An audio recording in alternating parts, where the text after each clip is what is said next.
What do the following things have in common? This spoon, used to measure out vanilla extract for making cookies. This scale, used to measure out the weight of a fish. This beaker, used to measure the correct amount of solution to conduct an experiment. And this meter stick, used to calculate the amount of space taken up by these beams. That's right, all these things are tools. Some of these instruments are common everyday tools found in your home or at places of work, while others are tools found in the science lab. When you think of tools, you may think of things like hammers and screwdrivers, but there are thousands of different kinds of tools. What exactly is a tool? A tool is a device used to do a job or perform a task. Different kinds of tools are used for different jobs. During the next few minutes, we're going to explore some of the tools used to measure mass and volume, and we'll discuss how you can safely and effectively use some of these tools in the science lab.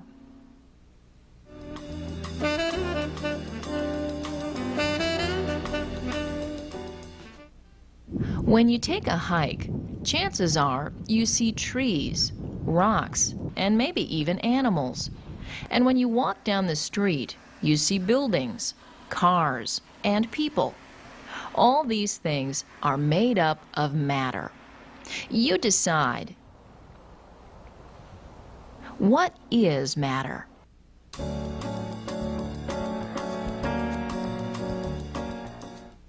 Matter is anything that has mass and volume.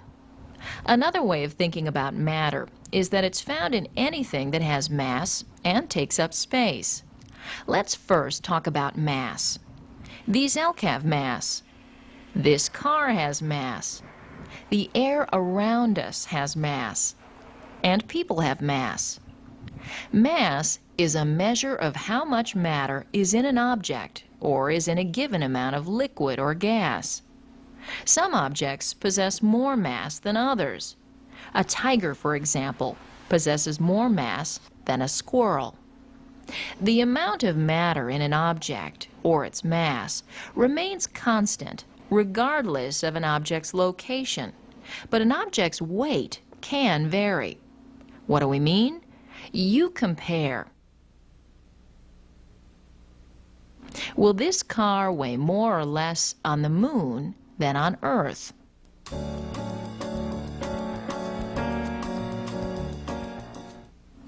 Due to the fact that the force of gravity is about 1/6 of that on Earth, the car would weigh much less on the moon. However, the mass of the car remains the same, whether it's on the moon or on Earth. This is because the weight of an object is a measure of the force of gravity on that object. When the force of gravity changes, the object's weight also changes. Let's now take a look at how we go about weighing different objects.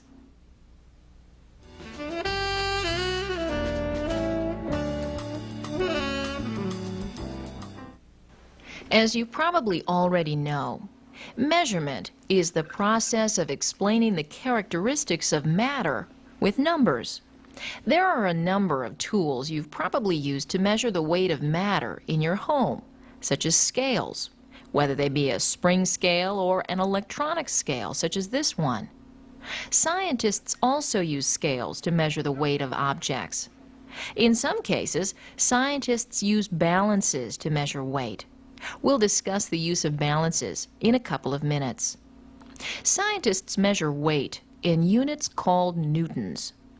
A newton is the amount of force needed to cause an object with the mass of 1 kilogram to accelerate at a speed of 1 meter per second for each second of motion. To determine weight using newtons, you can plug in this formula. Weight equals mass times acceleration due to gravity. On Earth's surface, the acceleration due to gravity is 9.8 meters per second per second. If this rock has a mass of 20 kilograms, you can figure out its weight in newtons by multiplying 20 kilograms by 9.8 meters per second, that's Earth's gravity, to get a sum weight of 196 newtons. To put that in perspective, this book weighs about 15 newtons, while this car weighs around 8,000 newtons. But when you step on a scale, you don't read your weight in newtons.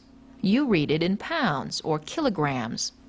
For common, everyday simplicity, we usually discuss the weight of objects without changing mass to newtons.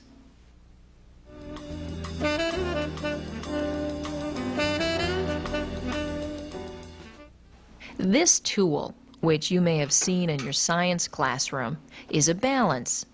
It works by balancing a known mass against an unknown mass. In this case, the unknown mass is a rock, and the known mass is read on the beams containing the riders. Let's quickly go through the process of finding the mass of this rock. The first thing we need to do is make sure the pointer is at 0 and that the riders are at their 0 points. If the pointer is not at 0, then use the adjustment knob to make sure the pointer is at 0. Next, place the object with the unknown mass on the pan on the balance. Notice how the pan and the object on it drop downward.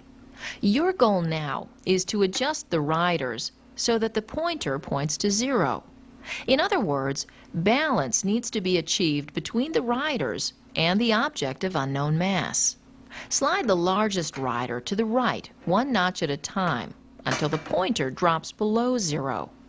Then move the rider back 1 notch so the pointer rises above 0. Do the same thing with the second largest rider. Finally, carefully move the third rider, the smallest one, to the right until the pointer is pointing exactly at 0. To get the mass of the object, you need to add up the readings on the 3 beams. You compute. What's the mass of the rock?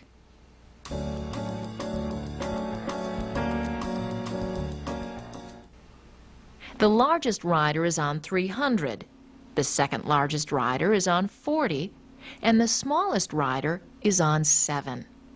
Added together, the sum is 347. Remember also to record the units. In this case, the units are in grams, so the total mass is 347 grams. Let's now see how to use a spring scale.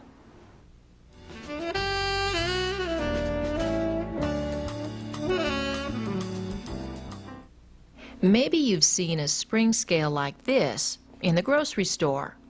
Spring scales are sometimes used in science labs to measure the mass of objects. A spring scale contains a spring that bends as a mass pulls on it. A small indicator on the scale points to the mass of an object. Spring scales do not usually have as wide a range of measurement as a triple beam balance. They also do not have the capability of being as accurate, but they are much smaller and can be conveniently carried almost anywhere. Before placing an object on the hook of a spring scale, it's important to make sure the indicator is set to 0. It's important to keep in mind that very light objects will not exert enough force to be measured accurately. On the other hand, it's also important not to place heavy objects on the scale, as they may damage the instrument.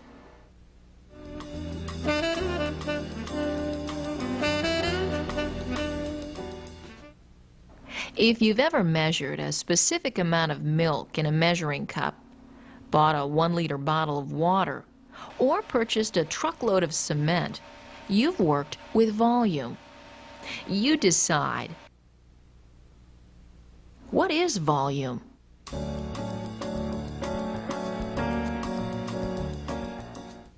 Volume is the amount of space that something occupies. This fire truck has a lot more volume than these miniature cars because it takes up more space. In the metric system, the volume of liquids is measured in units of milliliters or liters. The volume of solids is measured in units of cubic centimeters or cubic meters. In science, it's very important to measure the volume of all sorts of things, from gases to solids to liquids. Let's now take a look at how you can go about measuring liquids in the science lab.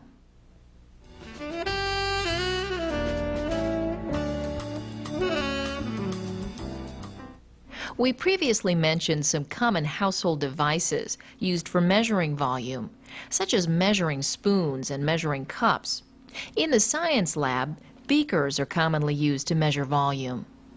Beakers are usually made of glass, have lines with accompanying numbers, and are this general shape. Beakers measure liquids in milliliters and range in size from small to large. Another common tool used for measuring the volume of liquids is the graduated cylinder. Graduated cylinders are used to more precisely measure the volume of liquids. They too vary in size. Let's now take a minute to see how you can use these tools effectively in the science lab.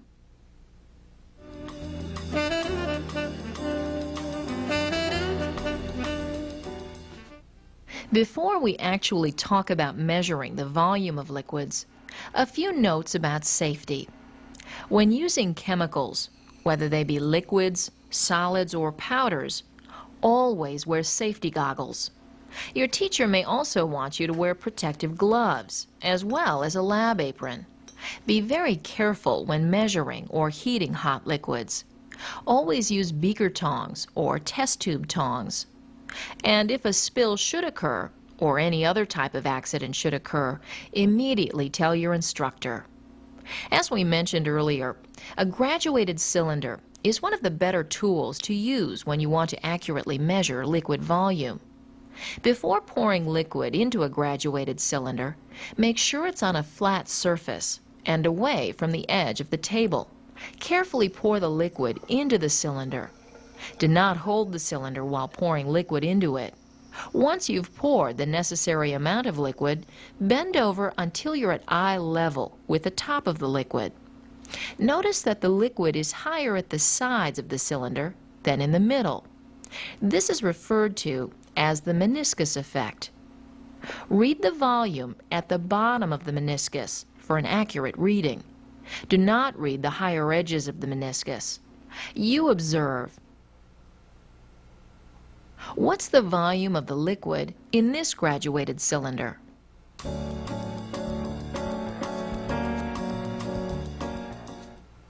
That's correct.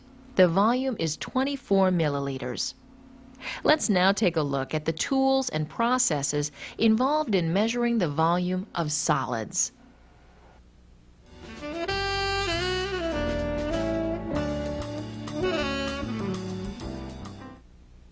The easiest way to find the volume of a regularly shaped solid is to use this simple tool, a ruler. In science, metric rulers are used to calculate the volume of regularly shaped solids. By measuring the length, height, and width of an object, and then multiplying all three, we can obtain the volume of this cube of marble. Finding the volume of regularly shaped objects is straightforward. But how would you go about finding the volume of irregularly shaped objects, such as a rock? It would not be practical to use a ruler to find this object's volume. Instead, a process called water displacement is used to find the volume of irregularly shaped objects. All we need to do is fill a graduated cylinder with water to a certain point, such as 40 milliliters. Write down 40 milliliters. Then carefully place the object in the graduated cylinder so it's entirely covered by water. Note the new level of water and write it down. To get the volume, all you need to do is subtract 40 milliliters from 51 milliliters. You compute. What's the volume of the rock?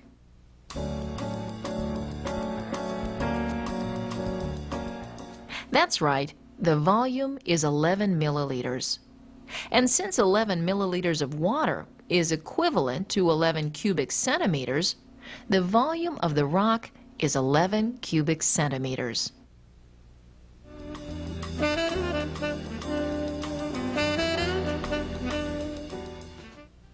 During the past few minutes, we've explored the fascinating process of measuring mass and volume.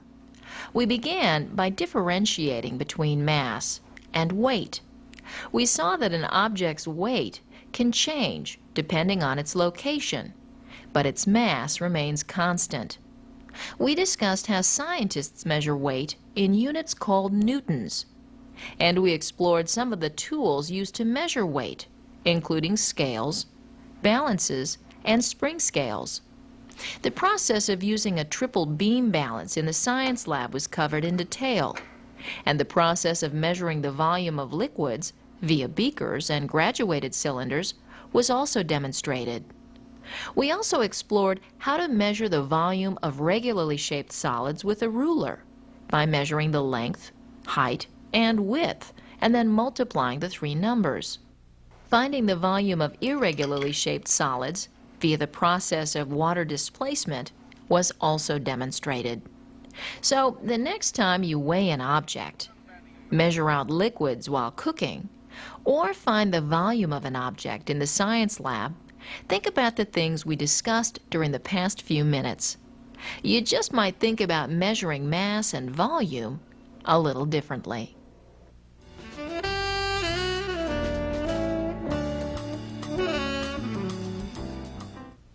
Fill in the correct word to complete the sentence. Good luck, and let's get started. Number 1. Is anything that has mass and volume.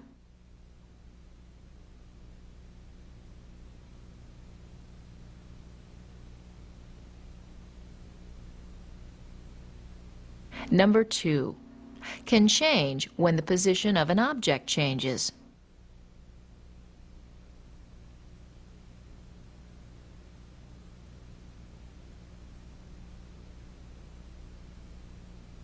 Number 3. Is the amount of matter in an object.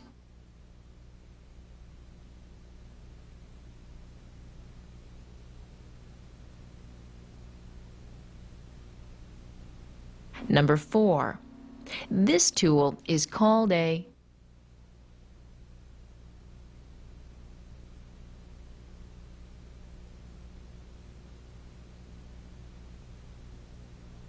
Number 5. This device is called a scale.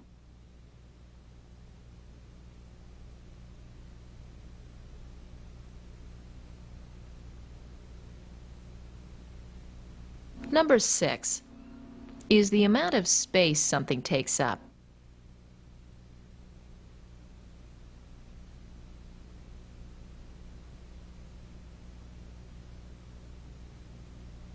Number 7. In the metric system, liquid volume is measured in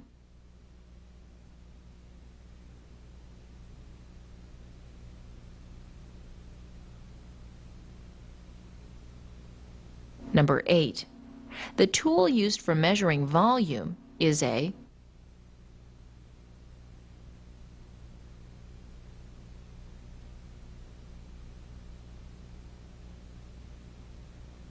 Number 9. A cylinder is a more precise tool for measuring volume.